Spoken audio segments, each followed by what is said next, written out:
YS రాజారెడ్డిది అడుగడుగున్న రక్త చరిత్రేనని తెలుగుదేశం నేత BTech Ravi అన్నారు. 1962లోనే పులివెందుల పిఎస్లో రాజారెడ్డి పేరుతో రౌడీ షీట్ తెరిచారని తెలిపారు. నమ్మి బాట ఇచ్చిన వెంకట నరసయ్యను దారుణంగా హత్య చేసినట్లు వెల్లడించారు. త్రివేణి స్టీల్స్ పెట్టి ఎదుగుతున్న వ్యక్తిని కూడా హత్య చేయించిన చరిత్ర వైఎస్ కుటుంబానిదన్నారు. జగన్ ఇటీవల మీడియా సమావేశంలో చేసిన వ్యాఖ్యలపై బీటెక్ రవి గట్టి కౌంటర్ ఇచ్చారు.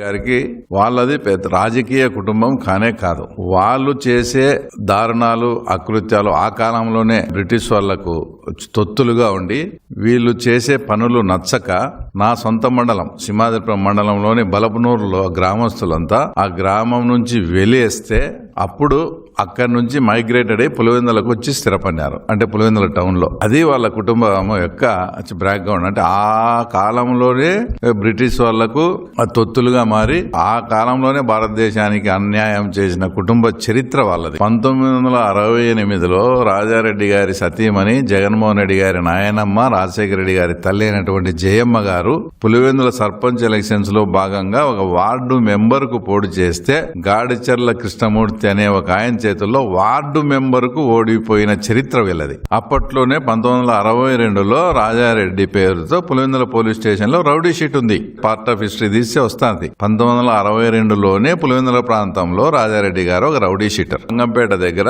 చాలా మంది రెడ్లకు బైరెటీస్ వచ్చాయి. అంటే ముగ్గురాయి. అందులో ఒక బీసీ కులానికి చెందిన చేనేత వర్గానికి చెందిన ఆయన వెంకట నరసయ్య అనే ఆయన కూడా మైనింగ్ వచ్చింది. కానీ ఈ రెడ్ల ఆధిపత్యం ముందర ఆయన పని చేసుకోలేని ఉన్నప్పుడు రాజారెడ్డికి నువ్వు నాకు అండగా ఉండని పెట్టుబడి లేని భాగస్వామ్యం ఇచ్చాడు. అంటే రూపాయి పెట్టుబడిలే రాజారెడ్డిది. ఆ రెడ్ల సందులో నేను ఇబ్బంది పడతానా, నువ్వు కూడా రౌడీవే కదా, అడ్డం పెట్టుకుని ఉంటే నాకు కొంత మేలు జరుగుతుంది, నీకు పెట్టుబడి లేకుంటే ఇంత వ్యాపారం ఇస్తానని అక్కడికి ఎంటర్ అయి కాలక్రమేణా ఆ వెంకట నరసయ్యనే హత్య చేసిన దుర్మార్గమైన చరిత్ర వీళ్ళది. అంటే ఇంకో ఘోరమైన విషయం ఏంటంటే హత్యలో ఎవరైతే పాల్గొన్నారో సరాయపల్లెకు చెందిన పౌల్రెడ్డి అనే ఆయన కూడా ముద్దాయి. ఆ హత్య జరిగిన ఒక 3-4 సంవత్సరాల తర్వాత ఆ పౌల్రెడ్డి అనే ఆయన కూడా గోటూరు దగ్గర అనుమానాస్పదంగా మృతి చెందినాడు. అంటే ఏంటి, ఈ హత్య చేయించింది రాజారెడ్డి వీళ్ళేం తెలిసిపోతాదని హత్యలో పాల్గొన్న ఎవరైతే ఆ రోజు యాక్టివ్గా హత్యలో పాల్గొన్న పౌల్రెడ్డిని కూడా రాజారెడ్డి వీళ్ళే చంపించినారని కూడా పులివెందుల్లో ఈ విషయం అందరూ అనుకుంటారు. తర్వాత అందరికీ తెలుసు. ఆ రకంగా అక్కడ మంగంపేట బైరెటీస్ అనేది ఇలా సొంతం చేసుకుని దాంతో వచ్చే ఆదాయంతో చిన్నగా రాజకీయంలోకి ఎంటర్ అవుతూ ఆ ప్రాంతంలో ఏదైతే త్రివేణి స్టీల్స్ అని ఆ కాలానికి అక్కడ ఒక మంచి పారిశ్రామికవేత్త మురళీమోహన్ రెడ్డి అని త్రివేణి స్టీల్స్ పెట్టి ఆ ప్రాంతాన్ని బాగా ఆయన ఎదుగుతుండే క్రమంలో ఈ రాజారెడ్డి గారు అక్కడ మురళీమోహన్ రెడ్డిని కూడా హత్య చేయించాడు. ఇప్పుడు ఎవరైతే కొల్లం గంగిరెడ్డి అని ఉన్నాడో, అంటే రెడ్ శాండిల్ కని సంబంధించిన ఆయన, ఆ గంగిరెడ్డి వాళ్ళ బ్రదర్ బ్రహ్మానందరెడ్డి, గంగిరెడ్డి వాళ్ళ బాబు బాబురెడ్డి కలిపి ఈ మురళీమోహన్ రెడ్డిని ఆ రోజు రాజారెడ్డి చెప్తే హత్య చేయించారు. అప్పటి నుంచే వీళ్ళకి ఆ బంధం, కొల్లం గంగిరెడ్డికి వైఎస్ కుటుంబానికి బంధం అనేది ఎలా ఏర్పడిందంటే ఆ మురళీమోహన్ రెడ్డి ఆ మంగంపేట బైరెటీస్ చేస్తా కోడూరులో ఉండి ఇప్పుడు మన పార్టీకి చెందిన బత్యాల చెంగల్లాయడన్న మీద పులివెందుల నుంచి రౌడీలు పోయి ఎన్నిసార్లు హత్యా ప్రయత్నం చేశారో ఒకసారి చెంగల్లాయడ్ గారిని అడిగి కూడా వివరం తీసుకోండి. నాకు తెలిసి 3-4 సార్లు అతి భయంకరమైన హత్యా ప్రయత్నాలు చేశారు.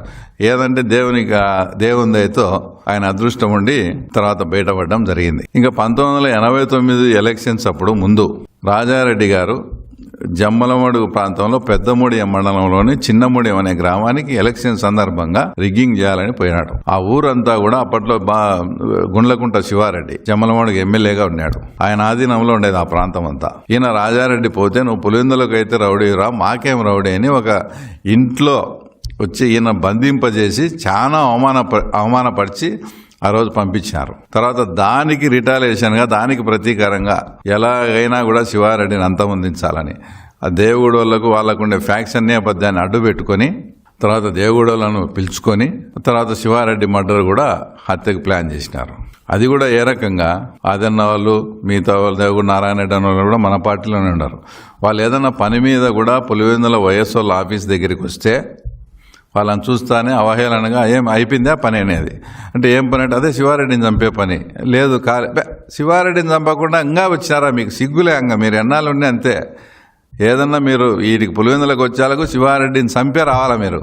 అంత ఫోర్సబుల్గా వాళ్ళని అవహేళన చేస్తూ మాట్లాడి వాళ్ళు ఇంకా మనకు వాళ్ళకు ఫ్యాక్షన్ నేపథ్యం ఉన్నది. ఆ రకంగా మాట్లాడి కూడా తర్వాత వాళ్ళతో శివారెడ్డి మర్డర్ చేపించారు. ఎందుకు అంటే ఈ ప్రతి మర్డర్స్ వెనక ఒక పక్కన హత్య రాజకీయానికి, ఒక పక్క రాజకీయానికి అతను ఎందుకు ఇది కంబైన్డ్గా మెలికే ఉందంటే, శివారెడ్డి బతుకునేంత వరకు, వీరారెడ్డి గారు మాజీ మంత్రి బతుకునేంత వరకు జిల్లాలో ఎప్పుడే కానీ వీళ్ళ ఆధిపత్యం లేదు. 99లో కూడా మాకు 8 సీట్లు వచ్చినాయి. 94లో అవుట్ ఆఫ్ 11కు 9 సీట్లు వచ్చినాయి. ఎప్పుడు వీళ్ళు ఉంటే ఇంకా మనం ఈ జిల్లాలోనే ఎదగలేనప్పుడు రాష్ట్రంలో ఎదగాలంటే ఎట్లా? కాబట్టి వీళ్ళని తుదముచ్చించాలా. వీళ్ళకి ఎవరు ఆపోజిట్, వీళ్ళు వాళ్ళని చేరదీయడం, వాళ్ళతో చేపించడము, ఆ రకంగా తర్వాత శివారెడ్డిని కూడా మర్డర్ చేయించడం జరిగింది.